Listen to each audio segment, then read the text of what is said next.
नमस्कार मैत्रिणींनो, मी mega fashion craft तुमचं माझ्या चॅनलवर स्वागत करत आहे. तर बघा मैत्रिणींनो, जर आपली जर शोल्डर न मुंडा जर व्यवस्थित असेल तर बिलकुलच शोल्डर उतरणार नाही, न आर्मोलमध्ये झोल पडणार नाही, रिंकस येणार नाही, मागच्या साईडनं पण फुगा पण येणार नाही. जर आपली शोल्डर न मुंडा जर बरोबर असला तर 32 साईजमध्ये मुंडा कधी कधी 14.5 पण येते, 15 पण येते, न 14 पण येते 32 साईजसाठी. तर आपल्याला तो आर्मोल साईजच्या आकाराने मोजा लागते. तर बघा आपण मोजू.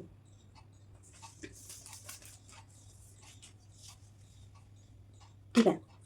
तर आपल्याला आता मागचा गळा जर 9 इंचाचा घ्यायचा असेल तर आपली शोल्डर आहे 14 डिवाइड 2 केलं तर किती येते? 7 येते. तर आपण इथे 7 वर मार्क केलं. समजा 7 वर मार्क केलं, आपल्याला मायनस किती करायचं आहे? 2 इंच. 7मधून 2 इंच मायनस केलं तर आपली शोल्डर किती येते? 5 इंच येते. आर्मोल किती टाकायचं आहे? 32 साईजमध्ये 32 छाती 14 डिवाइड 2 केलं तर किती येते? 7 येते. ठीक आहे. 7मधून आपण जर 2 इंच मायनस केलं तर शोल्डर किती आली? 5च आली. आपल्याला आर्मोल मुंडा किती घ्यायचा आहे? 32 साईजमध्ये मुंडा 5.75 घ्यायचा आहे 32 साईजमध्ये. ठीक आहे. तर आपण इथं असं मार्क करू.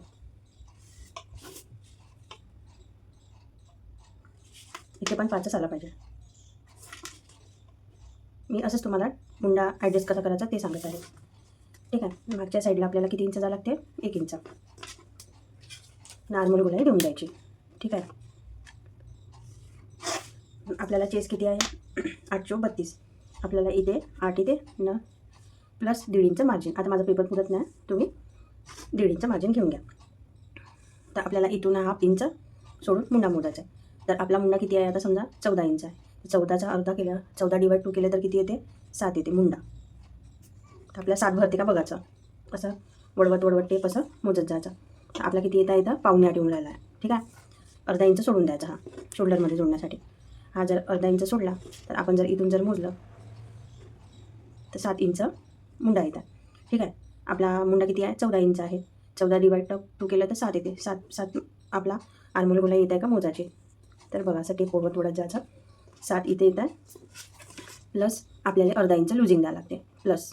तर 7.5 इथं आलं ना. आपली चेस्टची फिटिंग कुठे येत आहे? इथे येत आहे. मग आपला गॅप किती पडत आहे? हा अर्धा इंचाचा गॅप पडत आहे.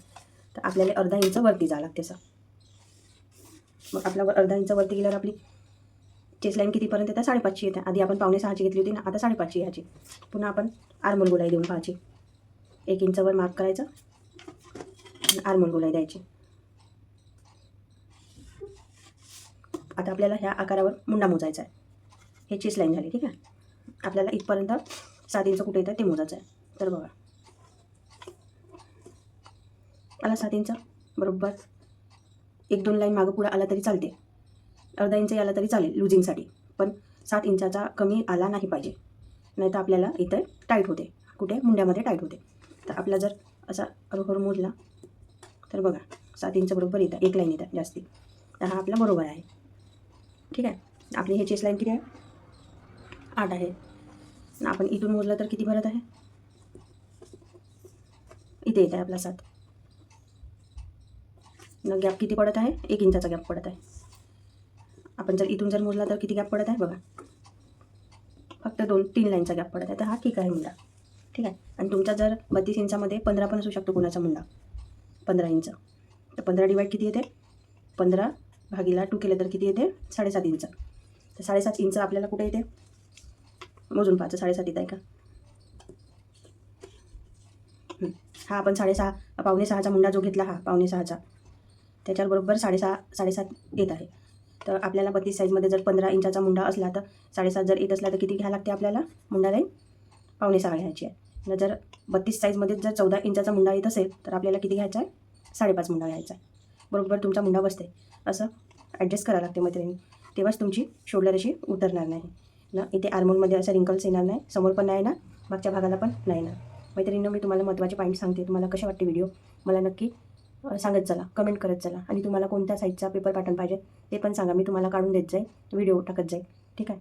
लाईक करा, शेअर करा, सबस्क्राईब करा. धन्यवाद मैत्रिणींनो.